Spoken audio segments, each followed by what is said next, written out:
Halo, saya Haryadi. Kali ini saya akan mempresentasikan dengan judul Sistem IT Helpdesk menggunakan TOGAF ADN 9.2. Sebelum masuk ke dalam materi, saya akan memperkenalkan kelompok saya terlebih dahulu. Yang pertama, Hafiz Arasyid, 19210249. Yang kedua, Muhammad Haryadi Saputra dengan saya sendiri, 19211216. Ketiga, Dava Julianda, 19210290. Keempat, Julian Bramanda, 19210442. Baik, kita akan masuk ke dalam materi selanjutnya. TOGAF, the Open Group Activator Framework, yang merupakan framework Activator mengembangkan Enterprise Activator. Architecture Development Method atau biasa disebut ADM, TOGAF berfokus pada aplikasi bisnis mission kritis yang menggunakan blok bangunan sistem terbuka. Elemen kunci TOGAF adalah Activator Development Method yang menentukan proses pengembangan Activator Enterprise. Di sini kita mengambil PT Alfus Inovasi Digital, yaitu adalah yang pertama adalah perusahaan digital pada bidang IT helpdesk atau biasa disebut dengan IT support. Yang kedua adalah memproduksi aplikasi custom dari klien yang ingin dibuatkan aplikasi seperti aplikasi Android, web application, dan iOS application. Yang terakhir memiliki branding media seperti Google ADS, Facebook ADS, dan Twitter ADS. Preliminary phase merupakan fase awal dalam melakukan perencanaan enterprise activator yang meliputi kegiatan persiapan dan inisiasi yang diperlukan sebelum merencanakan enterprise activator. Tujuan dari preliminary phase adalah untuk membantu menentukan kapabilitas arsitektur yang diinginkan oleh organisasi dan menetapkan arsitektur yang sesuai output preliminary phase. Yang pertama, yang ada tabel di sini, tabel Prince Class Catalog yang domainnya berisi 4. Yang pertama adalah business activator. Prinsipnya adalah business continuity. Yang kedua adalah data activator. Prinsipnya yaitu adalah variable data asset. Yang ketiga adalah aplikasi activator, as of use prinsipnya. Dan yang terakhir adalah teknologi activator interoperability. Rekrutmen manajemen. Dalam tugas, proses manajemen kebutuhan adalah fase berkelanjutan yang berjalan paralel dengan semua fase ADM ini memastikan bahwa kebutuhan diidentifikasi, disimpan, dan ditangani sepanjang siklus pengembangan aktivator. Yang pertama adalah mengidentifikasi kebutuhan adalah mengumpulkan data, mendokumentasikan kebutuhan dari pemangku kepentingan. Yang kedua adalah menetapkan basis kebutuhan adalah membuat basis untuk kebutuhan guna mengelola perubahan. Yang ketiga adalah menilai dampak adalah menganalisa dampak dari kebutuhan baru atau perubahan pada kebutuhan yang ada. Yang keempat adalah mengimplementasikan kebutuhan adalah memastikan bahwa kebutuhan diimplementasikan dalam arsitektur. Yang terakhir adalah memantau dan melaporkan adalah melacak implementasi kebutuhan dan melaporkan kemajuan kepada kepentingan. Saya Julian dan saya akan melanjutkan pembahasan mengenai perancangan enterprise arsitektur khususnya pada fase awal ini.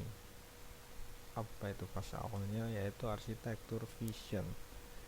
Jadi ketika berbicara tentang fase ini ada beberapa langkah ya kunci yang harus kita pahami. Fase ini bukan merancang tentang arsitektur saja, tapi juga memiliki visi dan visi. Saya baca fase awal selanjutnya dalam melakukan perancangan enterprise arsitektur adalah arsitektur vision, di mana pada fase ini menjelaskan langkah-langkah yang ada pada arsitektur vision ini, beserta output yang dihasilkan berupa artefak, stakeholder, map matrix, valuation diagram, dan lainnya. Tentu aja berikut ini adalah penjelasan mengenai diagram yang dinamakan model rantai nilai yang tadi saya jelaskan di slide sebelumnya, yaitu chain value, yang memaparkan aktivitas-aktivitas pendukung untuk menjelaskan aktivitas setiap organisasi.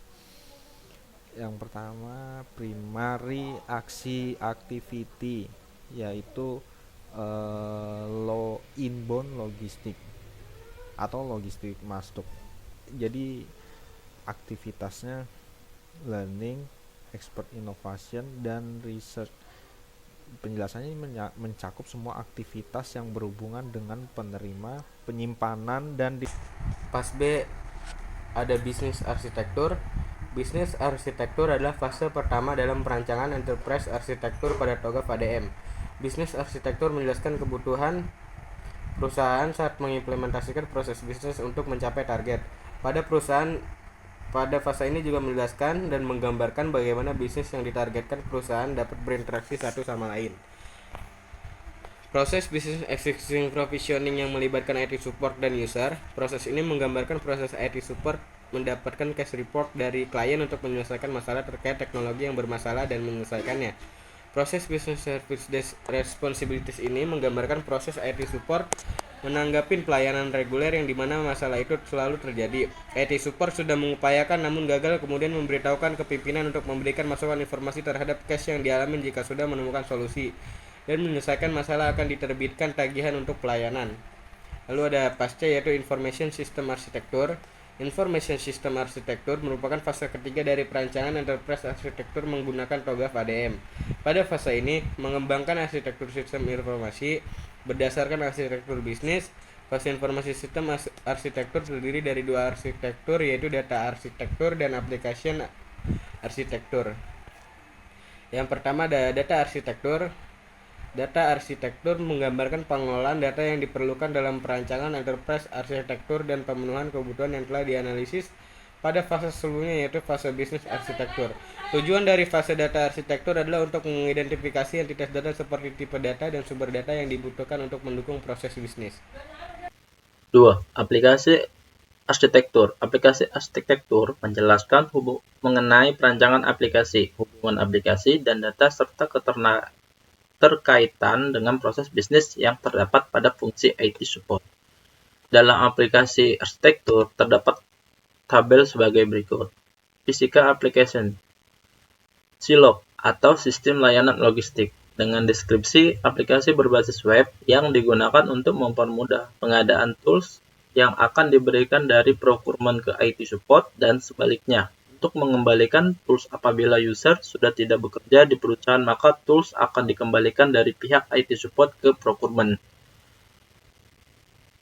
STIC atau Sistem Layanan Ticketing, aplikasi berbasis web dengan deskripsi aplikasi berbasis web yang digunakan untuk memfasilitasi komunikasi dan penyelesaian masalah antara user dengan tim IT support.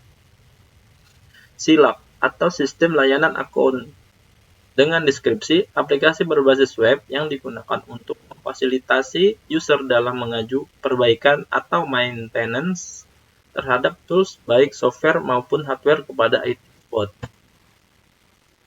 SIPER atau Sistem Layanan Perbaikan, dengan deskripsi aplikasi berbasis web yang digunakan untuk memfasilitasi user dalam mengajukan perbaikan atau maintenance terhadap tools baik software maupun hardware kepada IT support. SILAT atau Sistem Layanan Percatatan Alat Kerja, dengan deskripsi aplikasi berbasis web yang digunakan untuk melakukan pencatatan terkait alat kerja atau tools dan pencatatan maintenance yang telah dilakukan. Fase D, Teknologi Arsitektur. Teknologi arsitektur yang menjelaskan mengenai pengembangan teknologi yang terdapat pada fungsi IT support. Pada teknologi arsitektur terdiri dari komponen software dan hardware. Dengan dijelaskan di tabel ini, seperti DNS, VPS, application server, database server. Dengan skema blok IT infrastruktur, ada router, firewall, global protect SSL VPN, PC client, dan PC admin. Untuk subsidiary company, di tabel IT support, ada cloud, di mana sistem layanan ticketing, sistem layanan logistik, sistem layanan akun, sistem layanan perbaikan, dan sistem layanan pencatatan alat kerja masuk ke dalam cloud. Dengan sistem data user access, ada channel, akses internet, dan intranet. Untuk data integrasi, ada data dissemination, file transfer, di mana penggunaannya ada hardware-nya router, cloud service. Untuk data transaksi, ada message transaksi, mail server, internet, dan intranet. Untuk tabel infrastruktur, ada tabel performa and availability, di mana ada security, di dalamnya hardware, firewall, dan antivirus. Untuk tabel client platform, ada client, di mana ada PC, notebook, dan OS client. Untuk server di tabel server platform, itu ada server dengan hardware-nya, VPS, OS server, database server, web server, aplikasi server, dan website plus domain. Sekian presentasi yang kami sampaikan. Jika ada salah kata, mohon dimaafkan. Assalamualaikum warahmatullahi wabarakatuh.